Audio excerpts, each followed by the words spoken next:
guys are early. You're flying solo? I have.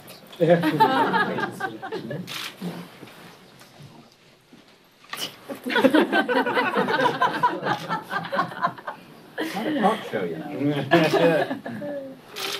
What's in your Unless you want to make news. Yeah. Got good jokes. We thought that empty chair was kind of like the 2012 convention, we're all looking at, the empty chair. Oh, I was just. No longer.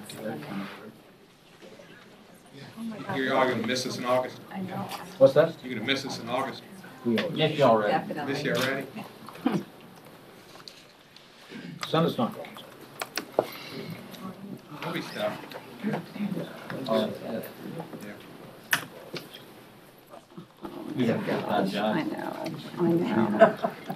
Theoretically, we do too. I know. You're so right. Yeah, that's right. What's her? Here, it's all right.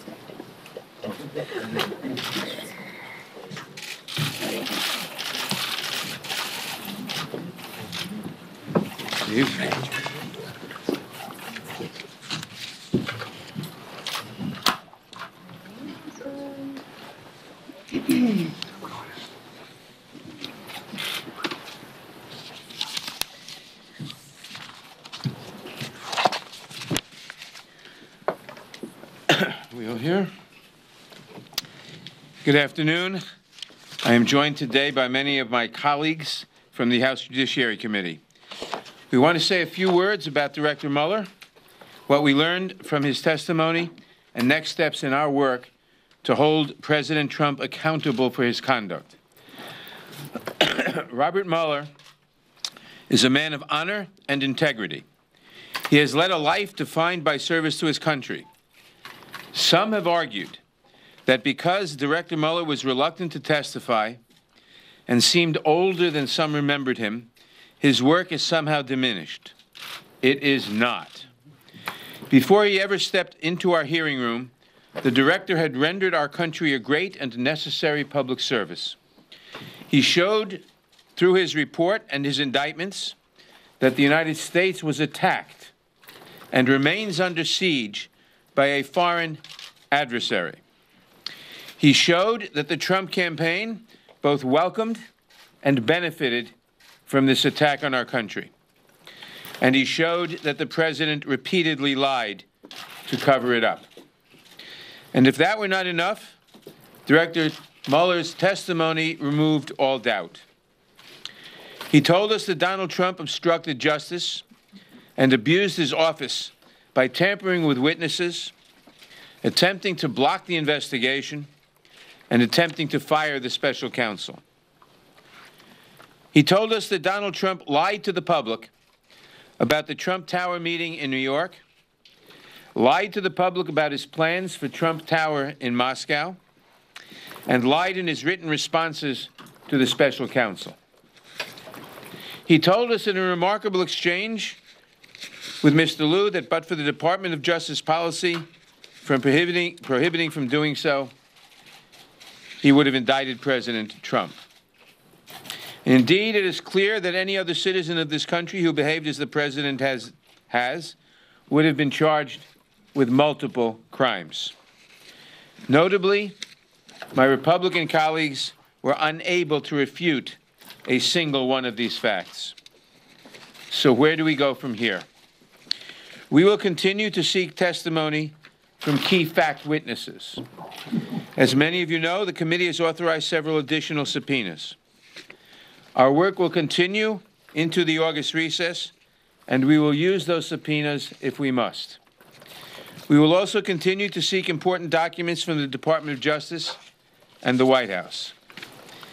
We have made some progress on this front.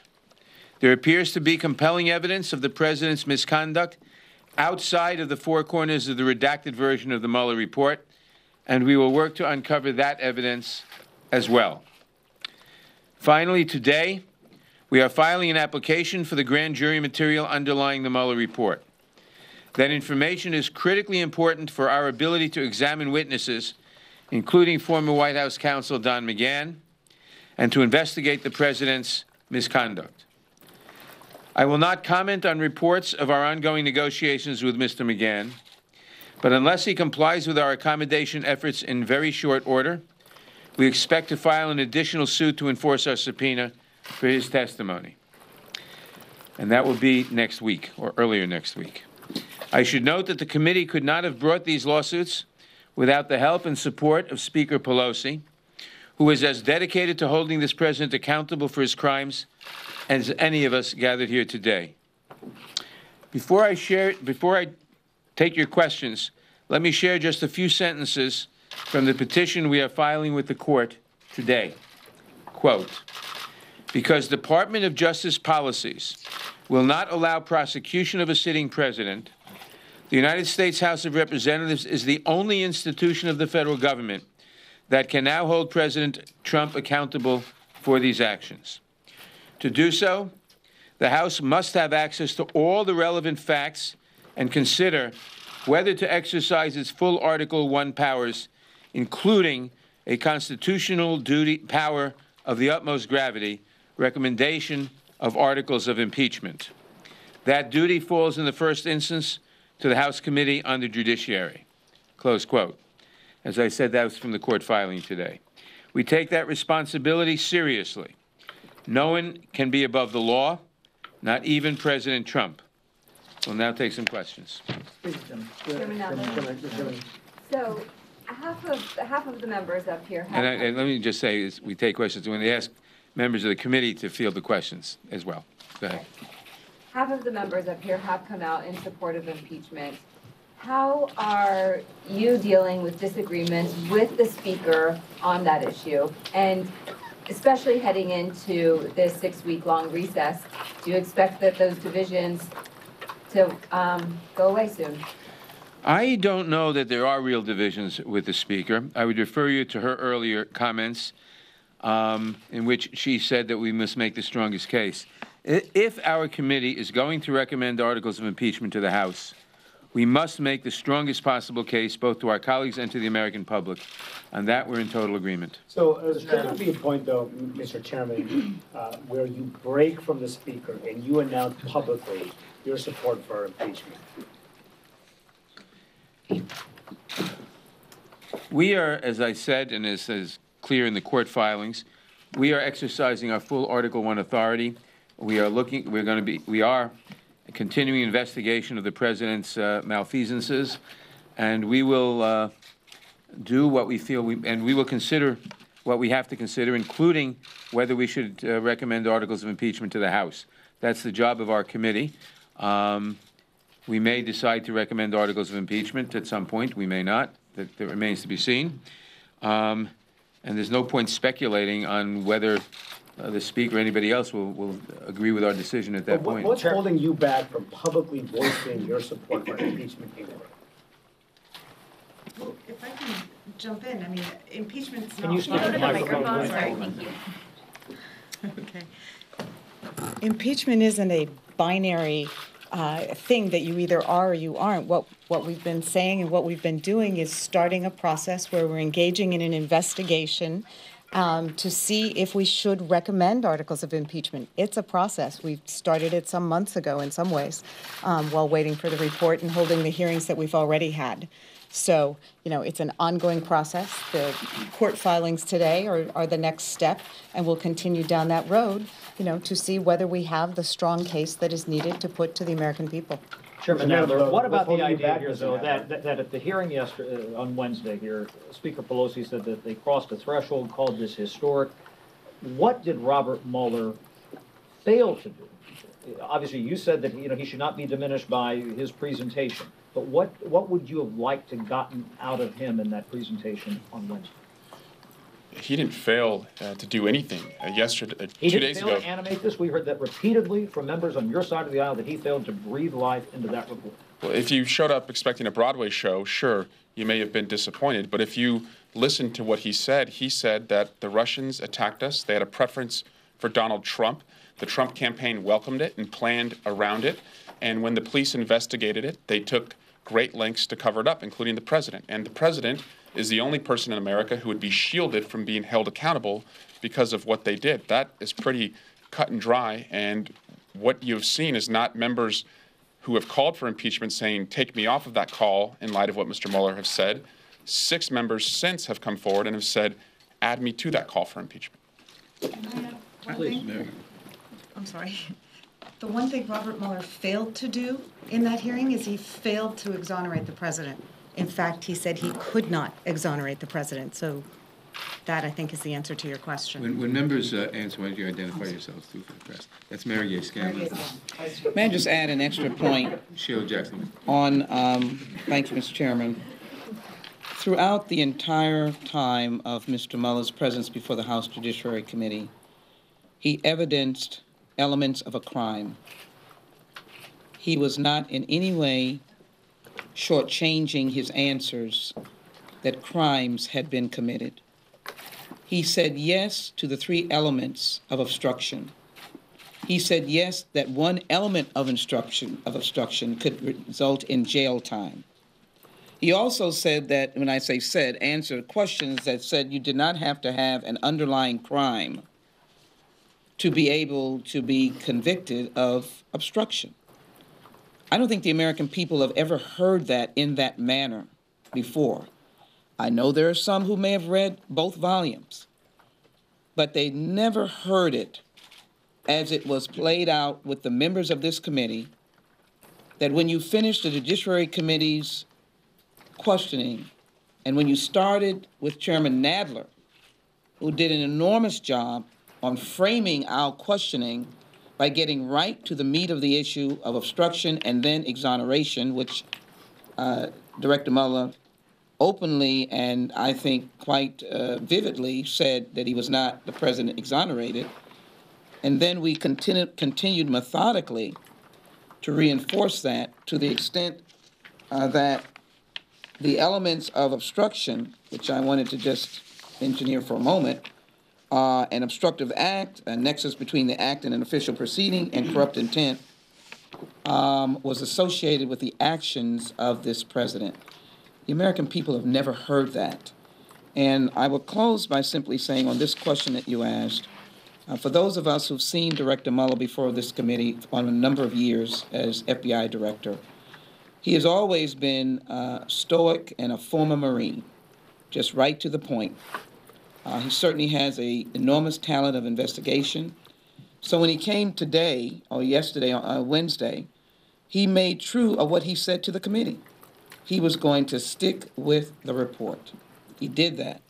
But in doing so, every single question that would warrant someone being convicted of a crime was answered. Steve Cohen. Thank you. I'd just like to add one thing that I think's been overlooked. Mr. Mueller made a point of saying, in a response to a question from Mr. Buck, which I think he probably would like to have taken back, that the president could be indicted after he left office. Now, Mr. Mueller earlier said, and it may be in the report, that one of the reasons to get all that information was to get it from witnesses while it was fresh in their mind and preserve it for later use. If you didn't believe you had a criminal act, why would you want to preserve the evidence? So by the very fact that he preserved the evidence and said it was necessary to get these people while it was fresh in their mind and their best recollection, meant that he's basically saying he obstructed justice and the time may have to come after his first term, or his last term, which would be his first term. Let me just summarize one thing here. I believe that the hearing with Director Mueller was an inflection point. It was an inflection point because it accomplished 2 things. One, you heard Director Mueller say that we were attacked by the Russians, that the Trump campaign welcomed the attack, welcomed the assistance of the Russians, that there's substantial evidence of crimes of obstruction of government, obstruction of justice by the president, and that he was not exonerated, and that the mantra that the president and the attorney general have been telling the country for months now, that they found no collusion, no obstruction, and the president was totally exonerated, was totally untrue. It changed that. even you heard the president now saying that the investigation was treasonous. He wouldn't be saying that if he still thought he could get away with saying the investigation established no obstruction, no collusion, and totally exonerated him. So he broke the lie that has been propagated by the Attorney General and by the President, and we can and present it to the American people as stark conclusions, which we can now fill out by getting other evidence and getting the witnesses and so forth. Mr. Chairman? Madeline Dean from Pennsylvania. I just wanted to say two things. One, about the performance of Mr. Mueller. I have nothing but the highest regard for Mr. Mueller and his life of service to this country. And what I believe we really should be focused on is not the performance of Mr. Mueller, but the performance or behaviors of this president obstructing justice. That's the performance you need to be examining. The performance of the Trump administration welcoming, wallowing in interference by Russia. The performance of Russia interfering with our elections in massive and sweeping ways that will continue. And a Senate yesterday that did nothing, in fact, blocked attempts to take care of or protect our elections. Those are the performances we need to be looking at. Those are the behaviors. Trump, his campaign, Russia, and obstruction. That's what we need to be looking at. Mr. Chairman, you've been fighting for these grand jury materials for some time, but you've also been engaging in an accommodation process with the Department of Justice. They've allowed you to view some documents. Even in a May letter, you said you've made clear you're not seeking from the department any information or documents that are properly subject to Rule 60 to grand jury materials. So why is this material so important to you? What do you think you will find, and will that hurt the accommodation process you already have with the department for these other documents you want? Well, we have been engaged in accommodation processes with the Justice Department, with various other witnesses, to get testimony and to get documents and so forth. It has been largely fruitless, but it is necessary to do that if you're going to go into court to enforce your subpoenas, which we're doing. With respect to 6E, that is to say grand jury testimony, we have not requested it previously. You have to go to court and request it. In previous cases, the special prosecutor, the committee went into court and requested this 20 years ago, 40 years ago, and the Attorney General went into court and supported the application. This time, we're going into court today. I don't expect the Attorney General to support the application. Indeed, he may oppose it. But we have to see the underlying grand jury material of a lot of things about the Mueller report, which will be very informative to us. But doesn't this set a dangerous precedent if this were to get leaked out? You know, why is this information so important? The information is important, and I can't characterize the specific importance because it's specific, because I don't know the specific contents, obviously, because it's at the foundation. Much of the investigation by the special prosecutor or the special counsel was in the form of grand jury presentations, and that's what and you have to see that. And in the case of Leon Jaworski and Ken Starr, the committee in both cases was given that information, was given access to that information, and we need that information too to make a lot of different judgments. Mr. Chairman, Mr. Nadler? Mr. Chairman, there's a vigorous debate in your caucus about whether or not to formally open an impeachment inquiry. You know, given what you've said about this filing, comments that you've made in hearings recently, are you all beginning to shade into an impeachment inquiry, even if you haven't held the formal vote of the House? Is that what's going on here? What's going on? You're on your own there. We don't need it. What's going on is that I think too much has been made of the phrase an impeachment inquiry. We are doing what our court filing says we are doing, what I said we are doing, and that is to say we are using our full Article I powers to investigate the conduct of the president and to consider what remedies there are. Among other things we will consider obviously whether to recommend articles of impeachment. We may not do that. We may do that, but that's the conclusion at the end of the process. You may want to call that an inquiry or not. I think people, when they think of an inquiry, think of a formal House vote to direct the committee to hold an inquiry. That's happened in the past. but there have also been instances where it didn't happen.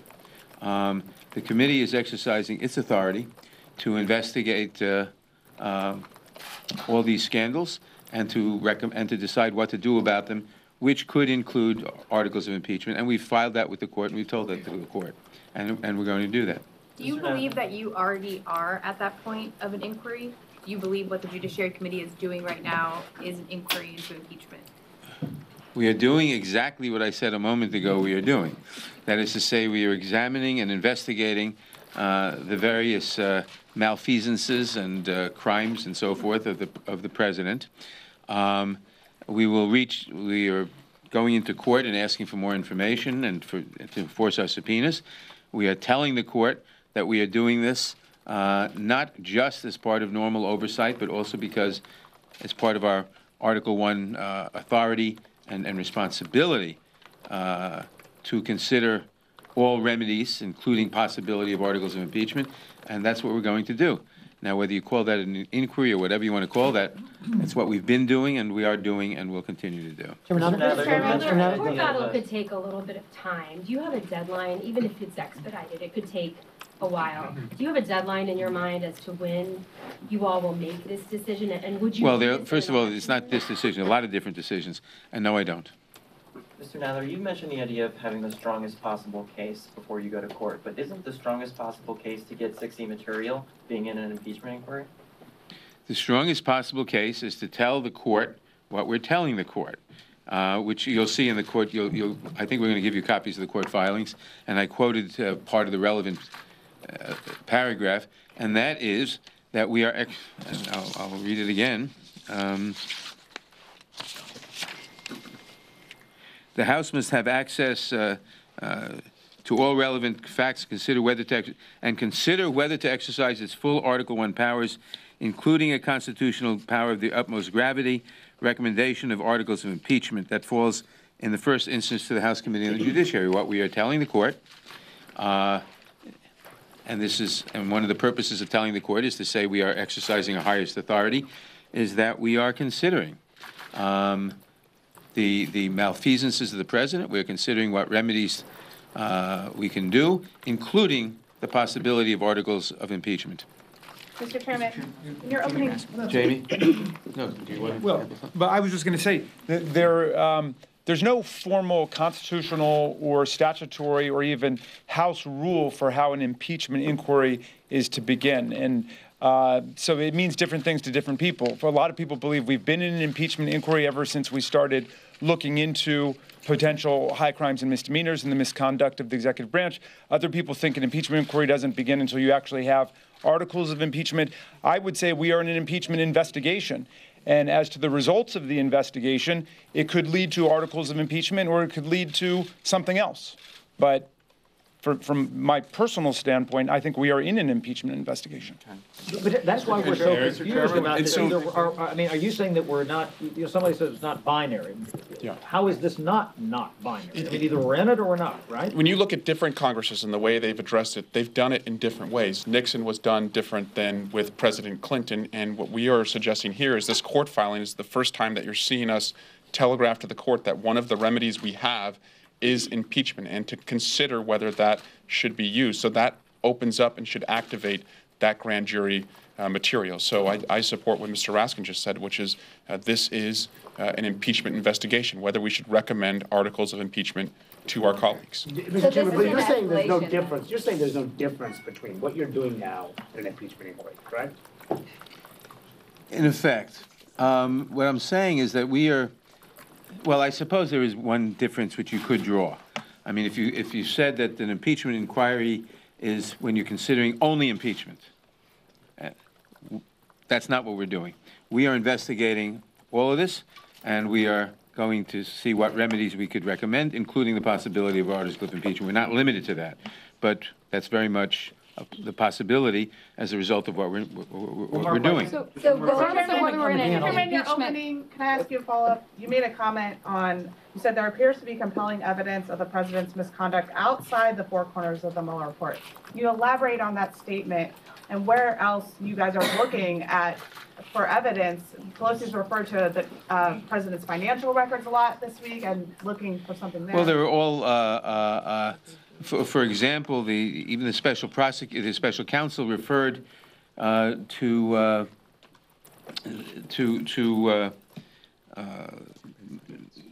Manafort giving internal polling data and other information about from the Trump campaign to someone who was identified as an agent of the Russian government, doing that for months.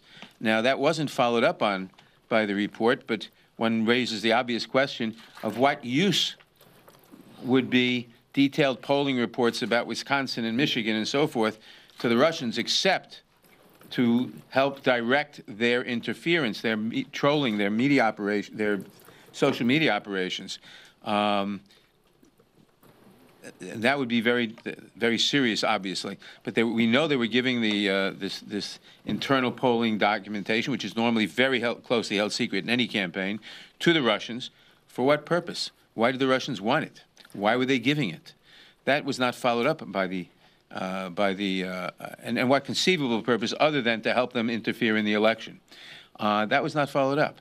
Also, you look at some of the financial things. Also, you look at the whole violation of the Emoluments Clause of the Constitution, which seems to be systematic and ongoing. There are a lot of different things that weren't investigated by the Mueller investigation, which conceived of its purview as very restricted purview. And we have to look at, we'll see where we want to go in all Mr. this. Chairman, regardless of time, Mr. Chairman, to be clear, is this an escalation? This going to court today, is this an escalation in your investigation? It's the next step in our investigation, and yes. I don't know if you call it. Thank you, guys. Thank you, guys. Mr. Chairman, I want to say just one thing, just very quickly. Yeah, thank you. If I can leave you with this one theme that seems to be lost, and that is what you have seen, what the chairman has guided the committee in doing very effectively, is to establish the misconduct of the presidency of the United States or this president. I think we cannot lose that. And on Wednesday, it became more embedded, not only in our record, but it should be in the psychic of those who are looking and listening, and we'll see it over and over again. American people cannot ignore the persistent and continuous misconduct that we're investigating. The 6E materials will help us delve even further into other aspects of misconduct. The journey of an impeachment inquiry or a non-impeachment inquiry is that when you determine that there is misconduct, you then move to Article 1 and you proceed, Section 2, Clause 5, and then you proceed with the idea of articles of impeachment. We're not running away from articles of impeachment. We're building it on the trail of misconduct that was evidenced very deeply on Wednesday. And now we're going to make a journey that also includes Don McGahn, who, if he does not comply, will be subject to jail time and fines. This is yesterday was yesterday. We're now moving further into the deepness of the investigation on the misconduct of this administration. Sylvia, excuse me. Veronica. Just Veronica real quickly, Escobar of Texas. to answer very clearly, yes, we're crossing a threshold. Absolutely. When you think about the mode that we were operating under before, it really was an oversight function. We're now crossing a threshold with the filing of this filing, and we are now officially entering into an examination of whether or not to recommend the articles of impeachment. So we have crossed a threshold. I just wanted to make that real clear. Can you just explain one thing on the Thank you very much. Do you believe President Trump will ultimately leave office being impeached by this House, regardless of timeline? I don't know. Why didn't you file again today? Thank you very much. Chairman Nadler. Chairman Nadler. Thanks so much. I'm good. For planning purposes. We're gonna get through some formatting stuff that we have to do here in the file. I'm gonna make sure that I get things from the filing right now. Thank you so much. Stuff out there, but then again.